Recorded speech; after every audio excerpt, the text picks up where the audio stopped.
భారత్ ఏఏ సమ్మిట్ జరుగుతున్న సందర్భంగా కాంగ్రెస్ యువజన సంఘం కార్యకర్తలు షర్ట్లెస్ నిరసన చేసి గందరగోళం చేశారు. దీనిపై ప్రధాని నరేంద్ర మోడీ తీవ్రంగా ఖండించారు. కాంగ్రెస్పై పరోక్ష విమర్శలు చేశారు. ఇలాంటి సంఘటనల వల్ల మన దేశ ప్రతిష్టకు భంగం కలుగుతుందని ఢిల్లీ కోర్టు పేర్కొంది. ఇలాంటి స్వార్థపూర్వకమైన రాజకీయాల వల్ల విశ్వస్థాయిలో మన దేశం యొక్క గౌరవం నష్టపోతుందని మోదీ పేర్కొన్నారు. फारूक अब्दुल्ला जी की पार्टी ने पाप किया है? नहीं किया है. सिर्फ और सिर्फ सरफरे नेता, कांग्रेस के बेलगाम नेता देश को तबाह करने पर तुले हुए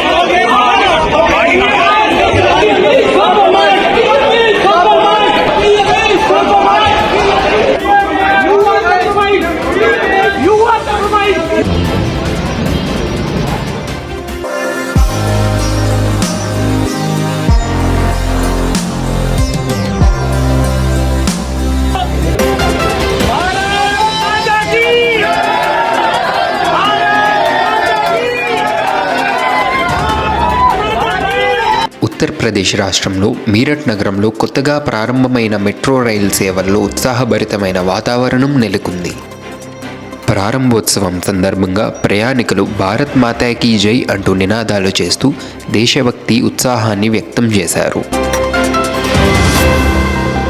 కొత్త మెట్రో ప్రయాణం కేవలం రవాణా సౌకర్యం మాత్రమే కాకుండా ప్రజలలో ఐక్యతాభావాన్ని కూడా ప్రతిబింబించిన క్షణంగా నిలిచింది. నగర అభివృద్ధిలో ఇది మరొక కీలక ముందడుగుగా భావిస్తున్నారు.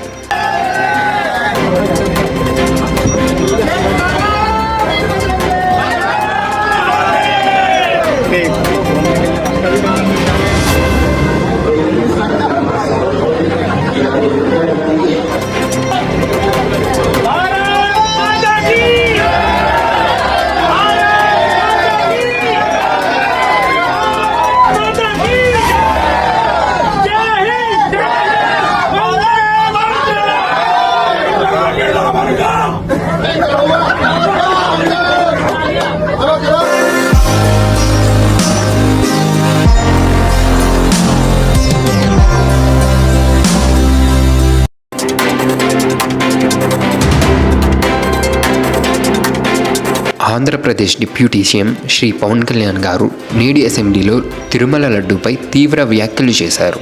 నేను ఎక్కడా కూడా గత ప్రభుత్వమే తిరుమల లడ్డూని కల్తీ చేసిందన్న విషయాన్ని చెప్పలేదు. దీనికి పూర్తి బాధ్యత గత తిరుమల బోర్డు పాలక మండలిదే అని ఆయన పేర్కొన్నారు. అంతేకాక ఇలాంటిది మరి ఏ మతంలో జరిగినా అంతర్జాతీయంగా చర్చలు జరిగేవని, హిందువులు కులాల పరంగా విడిపోయి మన ధర్మాన్ని మర్చిపోయారని ఆయన పేర్కొన్నారు.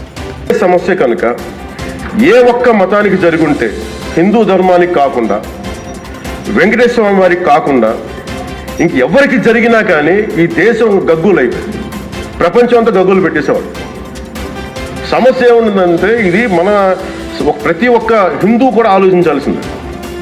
ఎందుకంటే ప్రతి హిందూకి బై నేచర్ మా ఇంట్లో కానీ ఎవరు, ఇందాక మన సోమిరెడ్డి గారు చెప్పినట్టుగా మీరు దర్గాకి ఏదంతా చూస్తే మేము దర్గాలు చిన్నప్పుడు మేము ఒక స్కూల్లో ఉన్నప్పుడు రొట్టెలు పండుగ దర్గా పెట్టు వెళ్ళి మేము కూర్చోబెట్టి అక్కడ ఇర్రెస్పెక్ట్ హిందూస్ ఇది ముస్లిం ఫెయిత్ అనుకోకుండా వెళ్ళి కూర్చోబెట్టి అందరూ గౌరవించి దాన్ని ఈ రోజుకి వెళ్తారు హిందువులందరూ.